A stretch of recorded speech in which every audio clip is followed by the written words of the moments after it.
Welcome to AIDO Network International Business and Prosperity Forum 2020.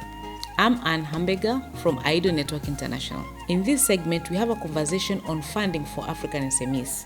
The discussion will be on Africa Chamber of Commerce Scandinavia B2B program and funding for Africa-owned SMEs, hosted by Pamela Lubayo. Thank you and welcome.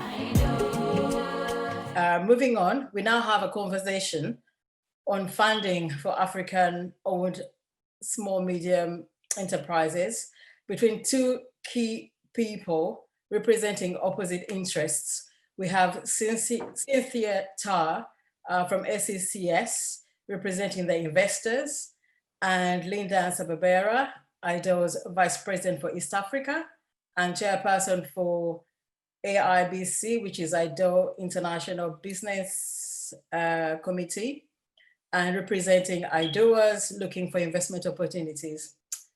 Thank you. Over to you, Linda. All right. Thank you, everybody. I hope you can hear me. It's been a long day, but I'm glad we had all this time to get together, have this conversation. It's been very insightful.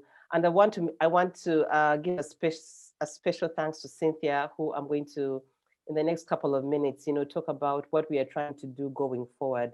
So Cynthia, I always start my conversations really by asking people, how are you? Well, I'm doing good. I'm doing good. And thank you very much for inviting us. Yeah, you're welcome. So yeah, we've had a lot of conversation today about, doing business in Africa. And I think I want to start from where Ambassador Namboka set the tone, where he talked about the need to depoliticize doing business. Because even throughout the day, we had a lot of Q&A or commentary about the need to involve government. But for us, what we are trying to do about AIBC through AIDO is to empower communities and people to, take the initiative, to be proactive. And so meeting an organization like yourself, that the African Chamber of Commerce, because it's only until today that it actually dropped, the penny dropped, that it's the African Chamber of Commerce in Scandinavia. So maybe what you can do is start off by telling us, what does the SCCS actually do and what is its mandate? Well, the SCC was created in 2008, and the mandate was to promote business and investment opportunity between Africa and Scandinavia. The reason why we wanted to do it as such, it's because most of the countries in Africa did not have a clue, I would say, about the Scandinavian country, mainly the Nordic country, as well as also the Nordic country. They did not have any understanding of how business is being done in Africa, what was the opportunities. When we started, they were very reluctant. I think most of the companies and the pension funds and the investment funds wanted to more looking into the Asian and Indian market. So the SEC was actually established to build that bridge between Africa and the Scandinavian country or the Nordic countries, and help them understand, assist them, and guide them in the investment. So what can you tell us in terms of the collaboration going forward? Because when this opportunity came about to work with you, AIDO very quickly instituted the AIDO International Business Committee, whose role is to work with communities and people to identify, develop, and present business opportunities to investors. So what can we look forward to in terms of our collaboration going forward? Well, this forum was actually a very good vehicle to understand how we should move forward from now on. And as in my opening, I basically also mentioned that communities was very important, that we should not only looking at doing business with the government or with officials, but we should now looking at communities with kingdoms and expand this territory and this platform. One of the things that the African Chamber of Commerce is currently going to work very hard on is to establish this African Development Fund, which will focusing on funding small, medium-sized projects. such as in the sectors of energy, in the sector of agriculture, those sectors that are actually driving the economy and which we actually need it, which is actually needed in Africa. So that's what we're going to focus. We also have to have we will also put in place what we call the B2B program. The B2B program will be based on entrepreneurs in Africa who are looking at partners in the Nordic countries or around the world for that matter to collaborate or to do business with. Some of them will probably so looking for, yes, just go ahead. No, go on. Yes, yeah. some of them. No, I was probably saying when you for say small and medium-sized enterprises, what do you mean? small, medium-sized enterprises are companies in Africa that are between 10 to, it depends, between 10 to 20 or between 10 to 100 people, employees, I would say, with a very low income and focusing mainly on the informal, not the formal, but the informal sector. Oh, okay, because one of the biggest challenges that I've always encountered in terms of my work, and I work as a business solutions consultant, for those who actually don't know, and I support businesses to put them on a growth path, identify, where it is that they want to be, and identify the opportunities of growth. And I try to work with them to sort of like get them on that trajectory of growth. And so when we speak about small to medium-sized enterprises, there are challenges that we actually encounter in terms of resources, access to resources. And by that, I mean the whole spectrum from finance all the way to human resources and everything that is in between. So can you speak very specifically in terms of once you've put that package together, like you said, you are just working on putting it together, what does it mean for African businesses and SMEs going forward in terms of interacting with SCCS and AIDO? Well, the main important things, I think that this is something that AIDO and ACCS has to work together with, put the strategy in place, how we have to move forward. We are very good and planted, established in the Nordic country, but also across the world. We can see that AIDO is actually very established also in Africa. And this would be a strategy that probably would be worked out together with the two organizations to find out what are the particular market or segment of the society that we need to target in terms of small, medium-sized enterprises, and what are the sectors that needs to be focusing on. Yeah, okay.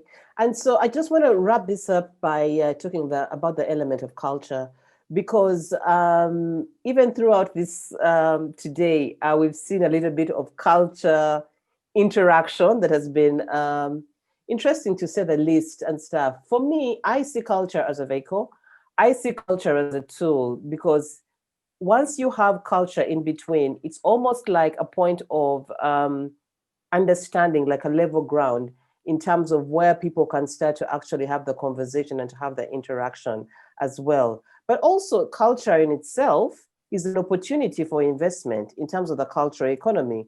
When you think about what culture is about, all about music, all the way to food and anything in between, you talk about fashion and acting and all that kind of stuff.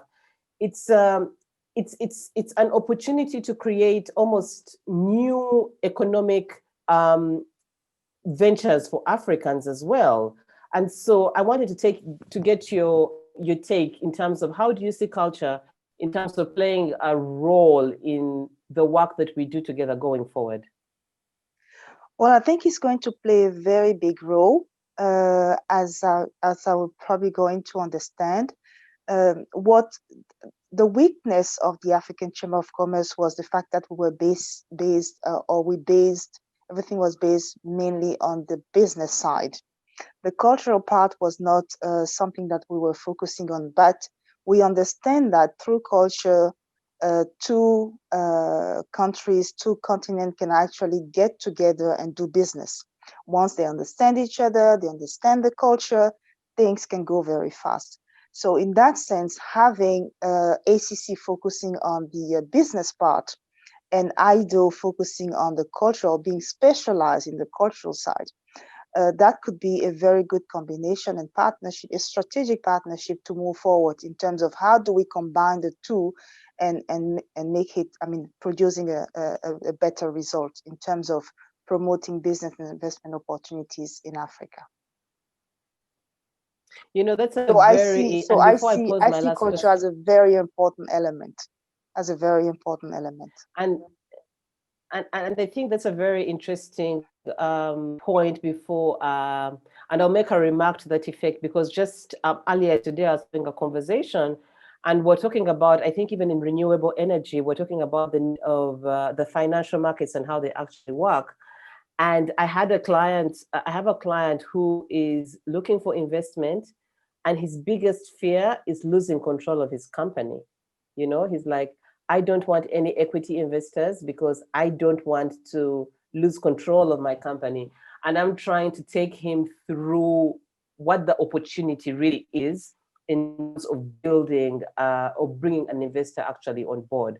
But I think without delving too much into that particular point, I wanted to ask you, are there any exciting projects that ACCS and AIDO are currently working on? I mean, in terms of, you may not be able to speak specifically, and say, okay, we're working on project ABC, this is what it actually looks like and stuff, but maybe just as a broad spectrum, just as your final parting remarks, as a bit of optimism for people to actually understand as to the kind of work that we want to do going forward. I see AIDO and ACC working on many different areas and levels. The first level will definitely be in terms of the energy. We have spoken a lot about energy. Energy is one of the key area that the African Chamber wants to continue working on. As Mr. Olsen says, we're actually looking at promoting energy or even bringing power to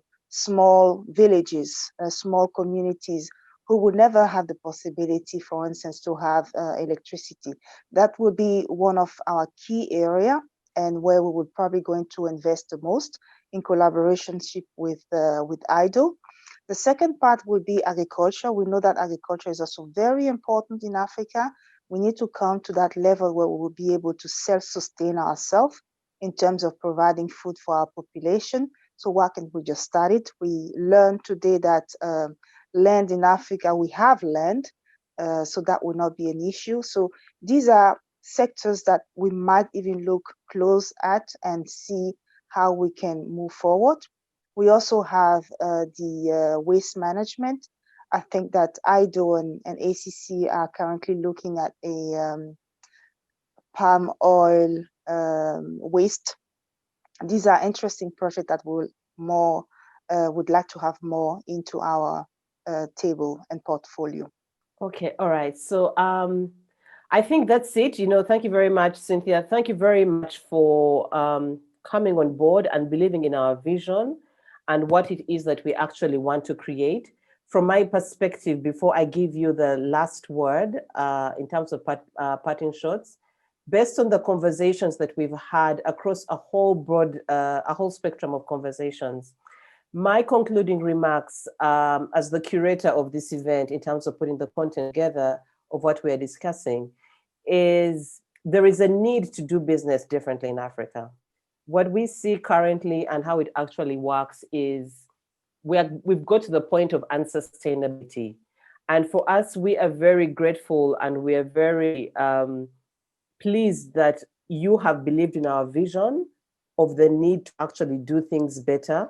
And what we want to encourage people to actually do is to go to the AIDO Network website and look for the AIBC, post your questions there. Let's have a conversation. Let's understand what it is that we want to do, because we're actually here to empower you. Because what SCCS's presence is saying today is that they believe in our vision that if you have an idea, if you have, if it's demonstrably bankable, if you have gone through the processes that are actually required of your governments, they are ready to partner with you to actually do business as well.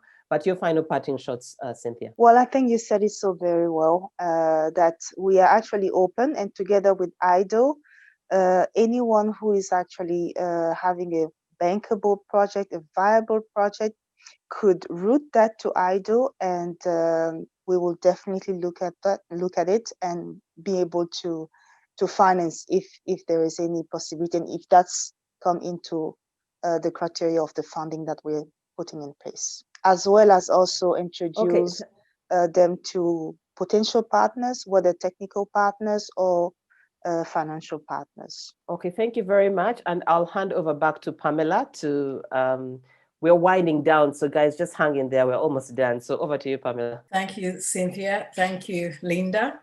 You have had it here. They are finding opportunities for SMEs. AIDO is working to do this differently. We know that AIDO and SCCS will work on a strategy to identify markets that we need to focus more in Africa.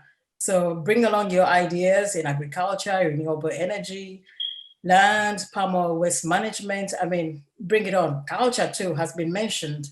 So really, if you have that idea, just email us at info@idonetwork.org, and AIBC will be in touch to share and see how you can present your idea into a bankable project. Okay, so I think we're coming to a close.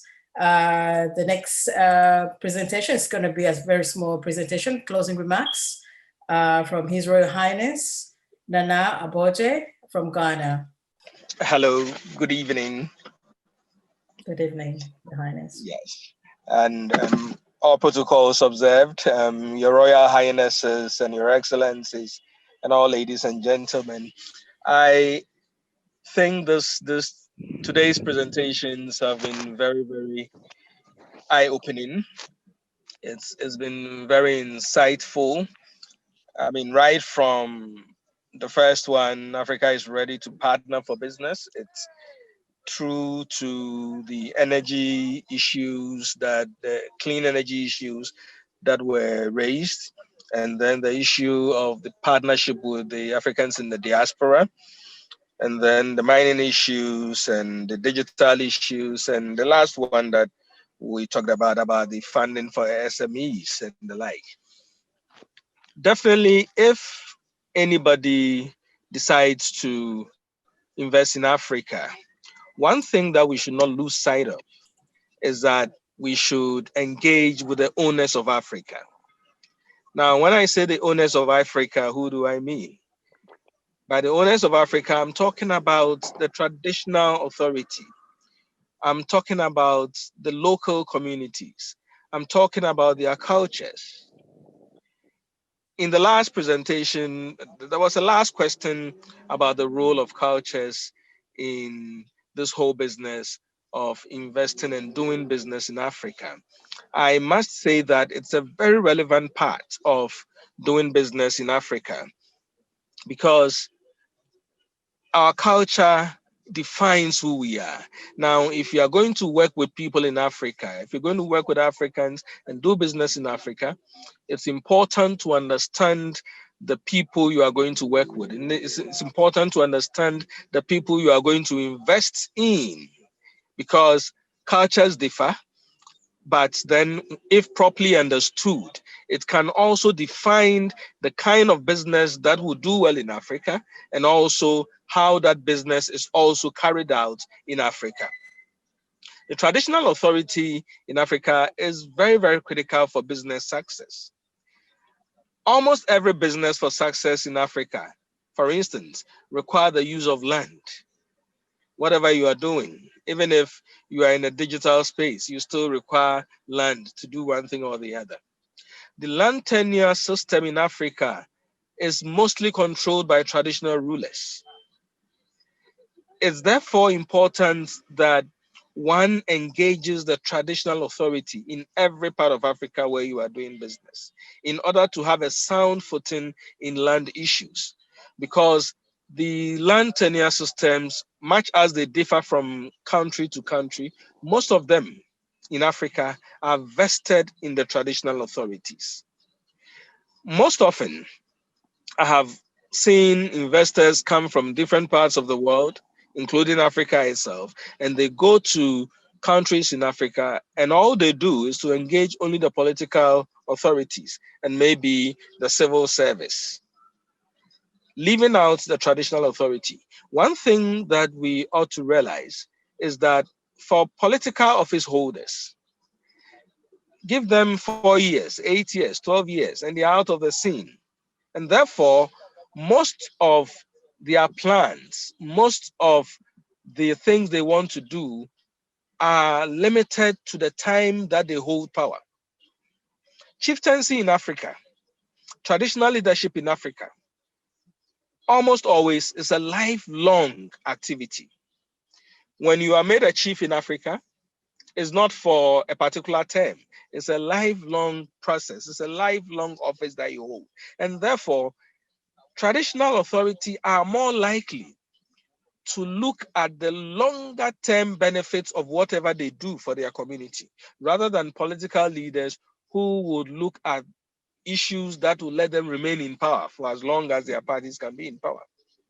If I'm a traditional leader, yes, I'm not going to deliberately make decisions that would affect my people negatively. But sometimes, even when you are doing the right thing, it may be unpopular until they see the end result. But because you are chief for life and you are likely to be in that position for life, they will still have to contend with you and wait till the result of the decision you have made comes to the fore, and then they see the good in what you have done. And therefore, it's important that we do not leave out the traditional authorities in all these plans that we have. The traditional authorities have some level, a good measure of control over their local communities. All the things we look for in business success, loyalty, hard work, ethical behavior, faithfulness, all of these things are cultural issues that are inbuilt in our local communities. And because they are part of our cultural build-up, if we engage the local authorities, we engage the traditional authority, they know how to relate with their own people, and they know how to bring people who have these kind of characteristics to bear with the people who are investing. And therefore, it's easier for investors when they have related or engaged with traditional authority to meet with the appropriate people to further their business interests. Culture is definitely an important tool in all that we have to do. And I dare to say that it is difficult to really succeed in Africa if you don't have a good relationship with the local community, you don't have a good relationship with the traditional authority. Because at the end of the day, these are the people you are going to live with. These are the people who are going to provide you with the land. Sometimes governments have control over land, yes, but even when in areas where governments have control over land, you still have the local communities. And that's why if you look at almost all the successful multinational companies in Africa, there is always a department that relates to the local communities. There's always a department that engages the traditional authority to ensure that they are in sync with everything that they are doing as a business.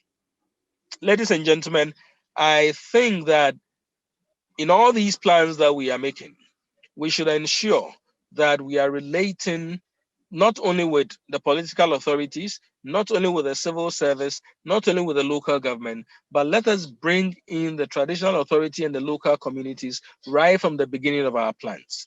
When we do that, they go the journey with us as business people, as investors.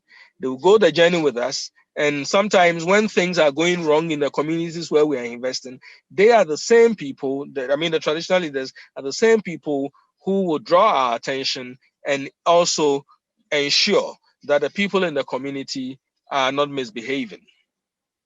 Investors are always careful about the communities they invest in, because when the people are not happy, when the people in the communities are not happy, they can make life really difficult for you as an investor.